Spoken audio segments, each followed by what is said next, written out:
So, Doctor Who delivers Dot and Bubble. And like 73 Yards, this one is a better attempt at an actual story. It's interesting. It's got a lot of attributes to it. And not just because the Doctor's barely in it. Unfortunately, so Ruby is also barely in it. Although the Doctor is more involved in this story than the previous one. But also going for this one is that it's more complete. Whereas, so it was just, the previous one was just all surreal and left open and doesn't really explain an awful lot. With only the possible promise that the total completion of the Ruby story will explain it. So, you'll have to wait for a future episode on that. But this one, it's again, I keep saying this, which one will be the best out of this crap, Because, in my opinion, there were some adequate, okay episodes of Jodie's era, despite being in a sea of absolute garbage. And it's possible, accidentally, perhaps, something like that could occur here. So, could this be the candidate? Possibly. The only problem is that it can't help itself and it destroys itself at the end. So, now, right off the bat, the main plot point here is not new. It's basically commentary on the hazards of the social media era and how it isolates people from the real world to their detriment. In this case, there's monsters running around and no one can see them. So it's called Dot and Bubble because there is this AI dot thing. It's literally a little ball that follows you around.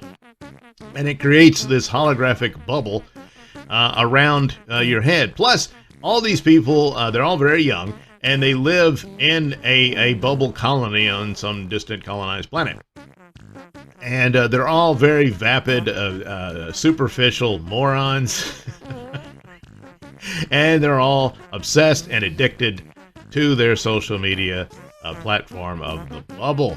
And with this holographic bubble around, they can't even see the immediate world around them, even their own room, or what have you.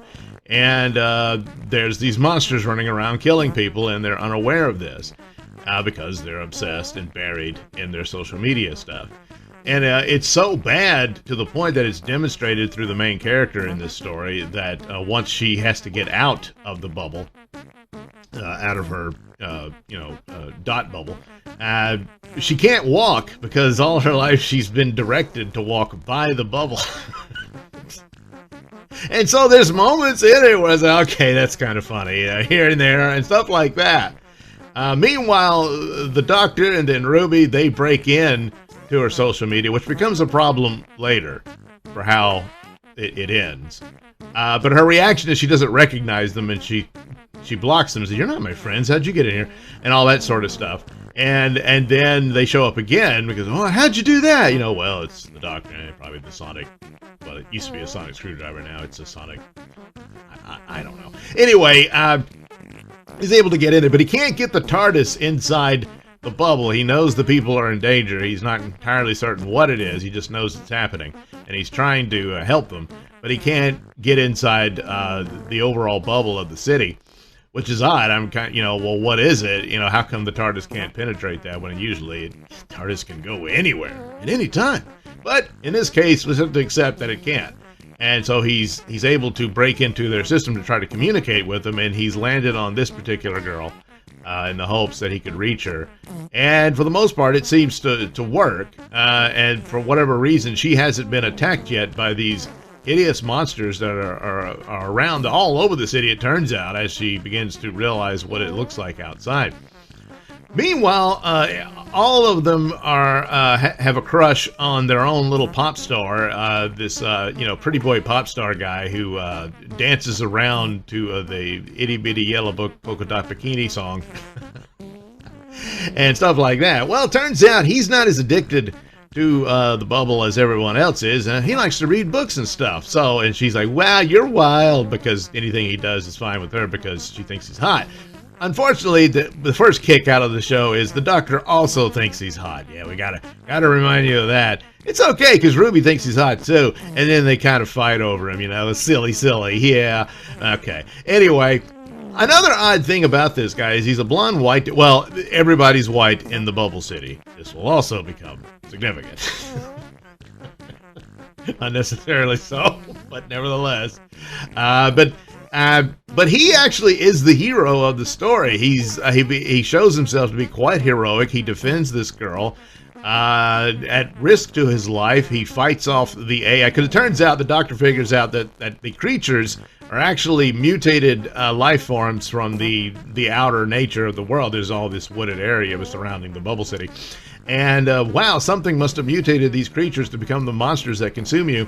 And well, it was the AI device because, and even the doctor says, boy, you can understand an AI would grow to hate you because you're all such, vapid idiots and stuff like that. So, and so that's the deal. The AI does this. And that's where the creatures is. So Pretty Boy Popstar starts fighting off the AI because they find out the reason they weren't killed initially is because the AI is going alphabetically. So Pretty Boy Popstar has a fake name, so actually his name is much earlier, but it skipped him because it didn't know his real name. And in order to escape the attack and to get out of there, out of the city and whatnot, if they find this secret door and all that, she turns on Pretty Boy Popstar and throws him to the wolves by revealing his real name, and then escapes. And he's like, "What?" And then he gets. It's really a dark turn, and I was like, "Wow, I didn't think this." And when she gets out, then she meets Ruby and the doctor, and there's the TARDIS, and there's a bunch of other survivors who got out through no help of the doctor, I would assume. I don't know, but they got out, and they are all making plans to relocate into the woods and try to learn how to survive and all this. But when she first gets out and you see the doctor and Ruby, plus the doctor's in his actual, we thought would be his regular outfit. That's probably the only time you'll see it. But he's in it. And he's got this sort of rather cold and pissed off look on his face. And I thought, man, is he aware of what she just did? And that would be an interesting thing. And so what does he do? At this point, he ended up saving a villain rather than anyone, because she was just as nasty as anyone else.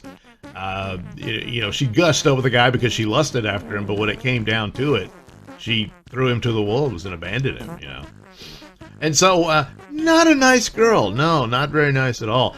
But then, ultimately, the doctor says, hey, look, you don't have to go and try to rough it in the woods. I really don't think you guys have what it takes to make it. And they probably don't. He says, look, there's plenty of room in the TARDIS. Just come with me. He calls it the TARDIS. But anyway, he says, hey, you can hop in there. There's plenty of room. And they laugh at him. And then plus, what's her face? I'm forgetting her name. But she says, well, you're not our kind. You're not one of us. So, yeah, it's... which is interesting. If there were no black people in the Bubble community, then it should have been really even more shocking to her to suddenly see the doctor appear in her social media. Ruby, she wouldn't have noticed. Ruby just would have been someone she hadn't talked to before. Whereas the doctor, well, what the hell is it? I mean, she reacts, she doesn't know him and all that, but not to the, what have you people get it? Because, okay, they're all racist and all that sort of stuff. And so that had to be suddenly thrown in at the last minute. When the idea of a bunch of people who are obsessed with social media and live on it 24/7, which granted has already been done in other sci-fi shows, is not that bad of an approach to pursue. And it's enough, but no, I suddenly got to do this, and then, of course, a mockery at Christianity about her believing her mother is in heaven and all this type of stuff, and they make a mockery of it. And so it's a double whammy there. And that's why it's there, because of what this all is and what it's been pursuing. And it's probably, they almost had a complete, solid episode, and they couldn't help themselves. Wait a minute. We've got to preach about something, which, again, they already were about, and it's true about social media. You get obsessed with it and addicted to it, and you end up like one of these people. And it happens, which is another oddity about all of this, is that that's the very target audience that entities like BBC or Doctor Who, Star Wars, Star Trek these days, and the streaming wars and whatever, were pursuing. You know, and even after all that, you insult them too. So, plus it's another blatant projection, of course, and ones who project aren't aware that they are projecting. But who lives in a bubble? Well, I think we know. And so there it is. And it's not that this was going to be some masterpiece or anything like that. There's really no hope for that. But by comparison, it easily beats out all the other offerings of this version of Doctor Who. But, of course, it can't help itself. It had to ruin it. But right now, it's probably the best of the batch so far. 73 yards was interesting, but it's not a complete story in the way this one is. So, and then at the end, they have Shooty just lose his mind because he's trying to save these people, even though he says he doesn't like them, but he'll save them anyway because, you know, he's the Doctor and all that. And then he just loses it, and it's like spit flies out of his mouth and everything. I mean, I don't think he cried as much as he usually does. Man, when that guy cries, boy, it's Niagara Falls, you know? I mean, they better have a lot of water on set because he's going to suffer from dehydration and stuff. But anyway, just by, I don't know, circumstance, this one, it's probably the best one they did. But of course, couldn't help themselves. Had to ruin it. So, there you go. Dot and bubble.